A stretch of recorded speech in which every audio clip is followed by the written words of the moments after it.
With OP08 coming out this weekend, I thought why not build day 1 decklist for all 6 of the new leaders. As they are day 1 decklists, please don't take the decklist too seriously, but instead take it as a base idea on how to go about building each leader. We'll be going through the leaders in order, and I've already went through the 2 leaders which are Chopper and Carrot. So let's move on to our 3rd leader, Marco. Marco is a red-blue leader with the Whitebeard Pirates type with 4 life and 5k power. Its effect is Dawn 1, activate main once per turn, draw 1 card, then return 1 card from your hand to the top or bottom of your deck. Then up to one of your opponent's character gets minus 2k for the turn.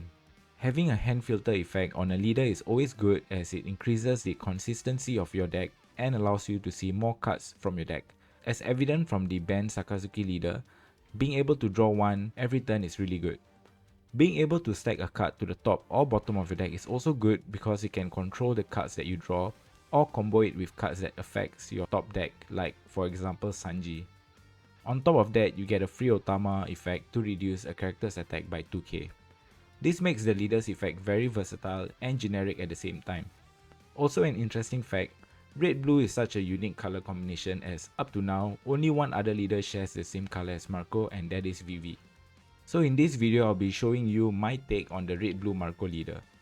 There are other builds that you can run such as Control Marco, where you play blue removal cards like these cards. Then you can also play a mid-range style where you play 5 cost Ace and 9 cost Sanji to cheat out characters.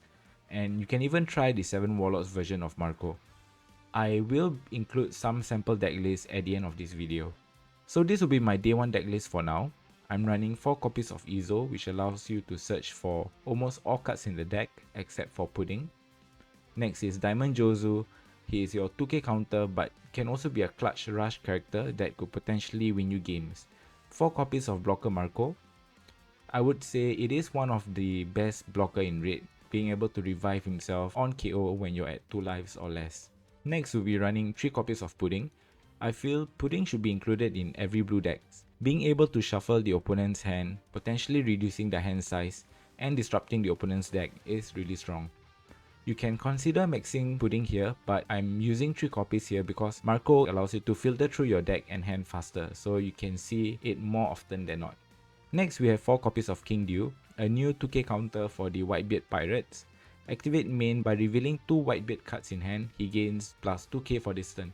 It's not really good to play, so you're better off using him as a 2k counter. Next I'm running 4 copies of the new Speed Jill card. Its effect is on play, reveal the top card of your deck. If it is a Whitebeard Pirates, this card gains Rush. Because you can easily manipulate your top deck using your leader's ability, more often than not this card usually has Rush. Then I'm running 4 copies of 5 cost Izo from EB01. Its on-play effect is good as playing him on curve means you get to give 1 Rested Dawn to your Marco leader and being able to activate his effect. His effect also allows you to discard 1 card to reduce one of your opponent's leader or character's attack by 2k once per turn. Next I'm running 5 cost Marco, which on play can KO a character with 3k or lower power, and in combination with your leader's effect, you can KO a 5k attack character easily. Its reviving ability can also come in clutch at times. Moving on to our second last character, I'm running 4 copies of Rush Ace from OP02. On play, reduce 2 characters attack by 3k and he has Rush. So a really good card in general, which is why I'm including 4 copies of him. Finally, the last character in the deck, and he's also the boss of the deck, is none other than the Oyaji himself, Edward Newgate. On play, give your leader plus 2k until the end of your opponent's next turn. On attack, if he has 2 dawns attached, KO one of your opponent's character with 3k power or less. So similar to 5 cost Marco, this card really synergizes well with your leader's ability. Moving on to our events, I'm running 4 copies of Whitebeard Pirates, a search card for any Whitebeard character card. Next I'm running 4 copies of the new Thank You For Loving Me. Search the top 3 cards of your deck for the Whitebeard card or a Luffy card. Then you can stack the remaining cards to either the top or bottom of your deck. So this card adds additional consistency to the deck. And the last card in the deck is 3 copies of 5 Face. By discarding 1 event, KO 1 character with 5k power and 4k power. When you use this card in combination with the leader's effect, you can potentially KO a 7k character with 3 dawns. So that is my take on the blue-red Marco decklist. I think this leader has a lot of potential, as we all know leaders that have built-in drawing or filtering engine is really good. And comparing Marco against the 6 other leaders, I think he is easily the second best leader in OP08. Like I mentioned earlier, there are different ways of building your Marco deck. So here's a sample list for a control Marco. Then here's a sample list for a 7 Warlords Marco.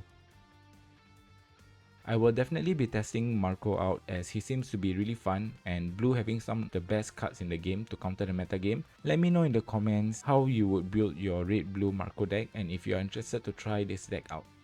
If you've enjoyed this video, give this video a like and consider subscribing to the channel. I'll be uploading the King Leader deck profile tomorrow, so stay tuned for that. Also follow me on Twitter or X for more One Piece TCG content, and as always, thank you for watching. I'll see you in the next one.